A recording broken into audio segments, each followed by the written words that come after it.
আসসালামু আলাইকুম। তো আমার এক্সক্লুসিভের নতুন আরো একটি ভিডিওতে আপনাদের সবাইকে স্বাগত জানাচ্ছি। আজকে হচ্ছে আমি কোনো ধরনের কোনো প্রজেক্ট বা কোনো কিছু তৈরি করে দেখাবো না আপনাদেরকে। কুশি কাটার যে বেসিকটা সেটা আমি আপনাদেরকে আজকে দেখাবো, যে কিভাবে কুশি কাটাটা শুরু করতে হয়। আমরা অনেকেই যারা টুকটাক কুশি কাটাটা হাতে কলমে ধরতে পারি তারা কিন্তু যে কোনো ধরনের কাজ করতে পারি, কিন্তু যারা একদমই নতুন তাদের জন্য আমার আজকের ভিডিওটা। তো আমি এখানে সামারিয়ান চিকন যেই সুতাটা সেটা নিয়ে নিয়েছি, আর হচ্ছে 3 mm এর একটা হুক নিয়ে নিয়েছে। আপনারা চাইলে 1.75 কিংবা 2 mm এরও ইউজ করতে পারেন, কিংবা যদি আপনারা নাম্বার না বুঝে থাকেন কিংবা ওরকম না পান, কারণ এখন দেখা গেছে অনলাইন অফলাইন বা যে কোনো দোকান সব জায়গাতেই এই সুতা বা সুইটা অ্যাভেলেবেল আছে। তো এই ক্ষেত্রে আপনারা যে কোনো একটা সুতা পিক করতে পারেন। যদি সামারিয়ানটা কেউ দোকান থেকে না পান তাহলে উলের সুতাও ইউজ করতে পারেন। সেক্ষেত্রে আপনারা এই সুইটাকে এভাবে ধরে চেক করে নিবেন যে সুতাটা খুব সহজেই সুইয়ের ভিতরে আসছে কিনা। এই যে দেখুন, তো এই জিনিসটা চেক করলে আপনারা বুঝতে পারবেন যে এই সুতাটার জন্য এই হুকটা পারফেক্ট আছে। তো চলুন কথা না বাড়িয়ে কাজটা শুরু করে দেই। তো এই জন্য শুরুর জন্য আমাদেরকে এই যেভাবে সুতাটাকে ধরতে হবে, আপনারা যেভাবে চান সেভাবে ধরতে পারেন। মেইন হচ্ছে আপনারা সুতাটাকে হোল্ড করতে পারতেছেন, কিভাবে ধরে রাখতে পারতেছেন সেটার উপরে। তো এখানে এভাবে সুতাটাকে ধরে এইভাবে করে একটা রাউন্ড সার্কেল তৈরি করব। দেখুন, এভাবে ধরে একটা রাউন্ড সার্কেল তৈরি করে এই যে এভাবে এই ভিতর থেকে সুতাটাকে এভাবে এনে একটা নট তৈরি করে নিবে। যে টানলে কিন্তু এটা নটটা ছোট হয়ে যাচ্ছে। তো আমি আবারও আপনাদেরকে দেখিয়ে দিচ্ছি। এখানে এই যে এরকম করে রাউন্ড সার্কেল করে এই সার্কেলটার ভিতর থেকে এই যে এভাবে করে এই যে আমরা এভাবে সুতাটাকে নিয়ে এসেছি। এখন হচ্ছে নেক্সট আমাদের কাজ হচ্ছে চেইন ক্রিয়েট করা। তো চেইন ক্রিয়েট করার জন্য এইভাবে সুতাটাকে এই যে হুকটাকে সুতার নিচ থেকে ঘুরিয়ে এনে এইভাবে করে আমাদের এই যে রাউন্ড সার্কেলটা করেছি বা রিংটা করেছি এর ভিতর থেকে বের করে আনতে হবে। তো আবারও এরকম করে ঘুরিয়ে নিয়ে এভাবে ভিতর থেকে বের করে আনবো। আপনারা একটু ভালোভাবে খেয়াল করবেন, আমি খুব স্লোভাবে দেখিয়ে দিচ্ছি। যে এইভাবে ঘুরিয়ে এভাবে ভিতর থেকে বের করে আনবো। তো আমরা চেইনগুলো এমনভাবে করব যেন খুব বেশি টাইট না খুব বেশি লুজ না, এরকম করে করতে হবে। এভাবে করে রাউন্ড করে এভাবে চেইন করে নিব। একটু ভালোভাবে খেয়াল করবেন। আমরা কিন্তু এই যে এইভাবে ধরলাম। আর অনেকে কাজের ক্ষেত্রে দেখা যায় যে এইভাবে খুব বেশি করে সুতা আঙুলে পেঁচিয়ে নেয়। আমার মনে হয় এমনটা না করাই ভালো। যারা খুব লং টাইম কাজ করে তাদের জন্য দেখা গেছে আঙুলের এই পোর্শনটা অনেকটা চিকন হয়ে যায়। তো আমরা জাস্ট সহজভাবে এই যে এই ছোট আঙুল থেকে এভাবে ধরে এই যে এরকম করে এভাবে ধরবো, ঠিক আছে? ছোট আঙুল থেকে ধরে এভাবে ঘুরিয়ে এই যে এরকম করে আমরা ধরে নেব। তো আমি আরো চেইন ক্রিয়েট করে নিচ্ছি। এই যে এরকম করে আমাদের বেসিক শুরু করতে হবে যে কোনো কাজেই। চেইনটা হচ্ছে প্রথম ধাপ। আমরা যেমন পড়ালেখা শুরুতেই অ আ কিংবা এবিসি এগুলো শিখে নেই, তো এই কুশি কাটার বেসিকটা হচ্ছে এই চেইনটা। তো আমরা এরকম করে দেখুন, খুব ইজি খুব ইজি। এরকম করে এই যে শেপটা আছে এটা কিন্তু সুতাটাকে টেনে নিয়ে আসবে। আপনি জাস্ট এভাবে পিছন দিক থেকে ঘুরিয়ে এভাবে করে এই হুক যে লুপটা আছে রিংটা এটার ভিতর থেকে আপনার সুতাটাকে বের করে আনতে হবে। তো এই যে দেখুন এরকম করে এভাবে বের করে আনতে হবে। তো এখানে এই যে এরকম করে আমরা একটা একটা করে লুপের ভিতর থেকে আমরা বের করে আনবো। আর কাজটা সবসময় মনে রাখবেন চেইনগুলোর যেন একই সাইজের হয়। খুব বেশি টানবেন না এবং খুব বেশি লুজও রাখবেন না, এরকম ভাবে করবেন। এই যে খুব ইজিলি কিন্তু ঘরটার ভিতর থেকে এই যে দেখুন খুবই ইজি। এরকম করে আপনার সবগুলো কাজ মানে একই ধাপে করতে হবে, একই ধাঁচে। আপনি খুব বেশি লুজও করতে পারবেন না আবার খুব বেশি টাইটও করতে পারবেন না এরকম ভাবে। তাহলে দেখা গেছে পরবর্তীতে আবার যখন কাজটা নেক্সট রাউন্ড করতে যাবেন তখন আবার আটকে যাবেন। তো এই যে দেখুন এখান এরকম করে কিন্তু আমরা চেইন ক্রিয়েট করি। তো এটা গেল একটা ধাপ। তারপরে চলুন এটার যে সেকেন্ড কাজটা সেটা হচ্ছে ডাবল ক্রোশে করা।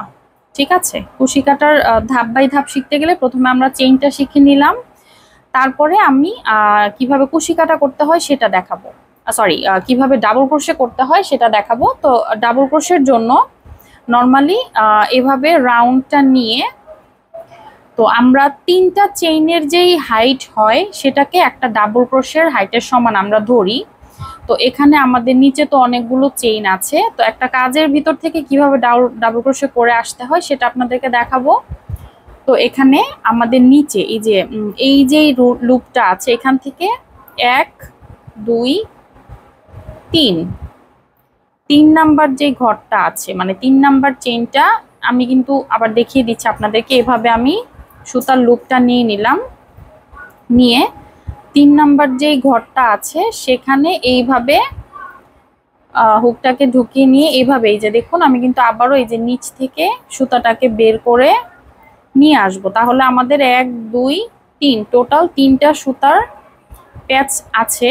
এর মধ্যে থেকে এইভাবে করে আবার এই যে 2টা লুপ আছে এই 2টার ভিতর থেকে আনবো, আবারও ঘুরিয়ে বাকি যে 2টা আছে সেটার ভিতর থেকে আনবো। তো দেখুন এখানে আমাদের 1 2 হিসাব করলে আমাদের এখানে 2টা ডাবল ক্রোশে ধরা হবে, কেননা এই 3টা চেইন সমান একটা ডাবল ক্রোশে আর এখানে একটা হয়েছে। আমি আবারও দেখিয়ে দিচ্ছি। এই যে এইভাবে করে লুপটা নিয়ে পরের যে ঘরটা আছে, আমরা কিন্তু এই ঘরে অলরেডি ডাবল ক্রোশে করেছি, পরের যে ঘরটা আছে সেখানে একটু ভালোভাবে খেয়াল করবেন। এই ঘরের ভিতরে এভাবে করে লুপটাকে ঢুকিয়ে এভাবে বের করে আনবো, এনে আবারও কিন্তু আমাদের 3টা লুপ রয়ে গেছে, এখান থেকে 2টা, তারপরে আবার সুতাটাকে নিয়ে আবারও 2টা, আবারও একটা লুপ নিয়ে নিব, পরের যে ঘরটা আছে সেখানে সুতাটা নিয়ে এই যে এভাবে করে আবারও আমাদের 3টা লুপ হয়েছে, প্রথমে 2টা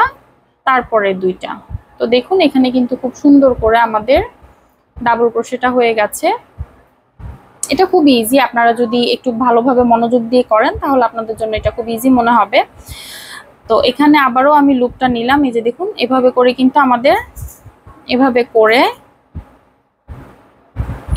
করে ভিতর থেকে নিয়ে প্যাচটাকে এভাবে বের করে এনে প্রথমে 2টা লুপ তারপরে আবারও 2টা লুপ, আবারও এরকম করে প্যাচটা নিয়ে ভিতর থেকে সুতাটাকে টেনে প্রথম 2টা তারপরে আবারও 2টা, আবারও সুতার লুপটাকে নিয়ে ভিতর থেকে এভাবে ঘুরিয়ে এনে প্রথম 2টা তারপরে 2টা, আবারও লুপটাকে এনে নেক্সট যে ঘর আছে এভাবে বের করে এনে প্রথম 2টা তারপরে 2টা। তো দেখুন আমাদের ডাবল ক্রোশেগুলো কিন্তু খুব সুন্দর করে উঠে আসছে। আর এখানে একটা জিনিস মনে রাখবেন, আমি কিন্তু একটু ভালো করে খেয়াল করুন, আমি কিন্তু প্রত্যেকটা ঘরে এখানে যে প্রত্যেকটা ঘরে ডাবল ক্রোশে করে নিয়েছি, এখানে একটা ঘরও বাদ দেওয়া যাবে না, স্টেপ টু স্টেপ একদম মানে পাই করে হিসাব করে তারপরে হচ্ছে কাজটা করতে হবে। যদি আপনার একটা ঘর কোনো কারণে বাদ হয়ে যায় তাহলে কিন্তু দেখা গেছে যে প্যাটার্নে আপনি কাজটা শুরু করেছেন হয়তো বা প্যাটার্নটা মিলবে না। আর খুব কম কাজই আছে যে 1-2টা ঘর বাদ গেলেও কোনোভাবে ওইটা ম্যানেজ করা যায়। তো এই যে দেখুন এভাবে করে লুপটাকে আমরা বের করে আনবো, এভাবে ধরে এভাবে ভিতর থেকে সুতাটাকে বের করে এনে প্রথমে 2টা তারপরে 2টা। তো আমাদের কিন্তু ডাবল ক্রোশেটা এভাবে করেই করতে হবে। এই যে এভাবে করে লুপটা এনে ভিতর থেকে প্রথমে 2টা তারপরে 2টা, আবারও লুপটা এনে ভিতর থেকে দিয়ে এভাবে করে প্রথমে 2টা তারপরে 2টা, আবারও নিয়ে। আসলে এটা কিন্তু খুবই সহজ একটা কাজ। শুরুর দিকে আমাদেরও যখন আমরা এই কাজটা জানতাম না খুব কঠিন মনে হতো, যখন আমরা আস্তে ধীরে এই কাজটা করব কিংবা যখন আমরা ডিসাইড করব যে না আমরা কাজটা করবই বা শুরু করব, মানে মেইন কথা হচ্ছে আমাদের শুরু করে দিতে হবে। কোনো কাজ শুরু না করলে আসলে সেটার ভালো খারাপ কোনো কিছু সম্পর্কে আমরা ধারণা পাবো না। দূর থেকে যে কোনো জিনিসই অনেক সময় খুব সহজ মনে হয় আবার অনেক কঠিনও মনে হয়, তো এটা আমাদেরকে বুঝে করতে হবে। আর এটা খুবই সহজ, আপনারা ওইভাবে জাস্ট একটা যে কোনো উল সুতা হোক কিংবা সামারিয়ান হোক কিংবা কটন কট যেটাই হোক, আপনারা জাস্ট একটা সুতা নিয়ে নেবেন আর ওটার সাথে মিলিয়ে আপনাদের যদি কোনো কনফিউশন থাকে দোকানদারের হেল্প নিতে পারেন, যদি দোকানদারের জানা থাকে অবশ্যই তো হেল্প করবেই। তো ওইভাবেই আপনারা আগে মাঠে নেমে পড়ুন, তারপরে দেখুন যে আপনারা পাচ্ছেন কিনা বা আপনাদের দ্বারা হচ্ছে কিনা। তো আগে থেকে আসলে ভয় পাওয়ার কিছু নেই, একজন যেহেতু পারে অবশ্যই সবাই পারবে, হয়তোবা কেউ খুব সহজে আয়ত্ত করতে পারে আর হয়তোবা কারোর একটু সময় লাগে, এটাই। তো আশা করি আপনারা বুঝতে পেরেছেন। দেখুন এখানে কিন্তু আমি কথা বলতে বলতে অনেকটা ডাবল ক্রোশে করে নিয়েছি। তো নেক্সট যেই কাজটা শিখাবো এটা আমি এটার পরেই শুরু করব, মানে এটা থাকবে। এই কাজটা আমি আর মানে সুতাটা কেটে ফেলবো না। যেই নেক্সট ক্লাস করাবো আপনাদেরকে সেটার মধ্যে আমি এটার পর থেকেই বাকি কাজটা শুরু করব। এটার উপরে কিভাবে সিঙ্গেল ক্রোশে করব এবং কি হাফ ডাবল ক্রোশে করব, মানে প্রত্যেকটা কাজই আমি একসাথে করব, তাহলে আপনারা কাজের পার্থক্যটা বুঝতে পারবেন। আমি আর চেঞ্জ করব না সুতাটা, সেম সুতা দিয়েই জাস্ট এটার উপরে নেক্সট রাউন্ড কিভাবে করব ওইভাবে করে নেব। তো আশা করি আপনারা বুঝতে পেরেছেন। আর যদি এরপরে আপনাদের বোঝার কোনো সমস্যা থাকে, কোন জায়গা থেকে আপনাদের একটু অসুবিধা হয়েছে, ওই টাইমিংটা লিখে আপনারা আমাকে কমেন্ট করতে পারেন, আমি আরও ডিটেলসে বুঝিয়ে দেওয়ার চেষ্টা করব। তো এতক্ষণ ধৈর্য ধরে ভিডিওটি দেখার জন্য আপনাদের সবাইকে অসংখ্য ধন্যবাদ। ভালো থাকবেন সবাই। আর যদি আমার এই ভিডিওটি দ্বারা আপনাদের একটু উপকার হয়ে থাকে অবশ্যই আমার চ্যানেলটিকে লাইক, শেয়ার এন্ড সাবস্ক্রাইব করে দিবেন। তো ভালো থাকবেন সবাই। আসসালামু আলাইকুম।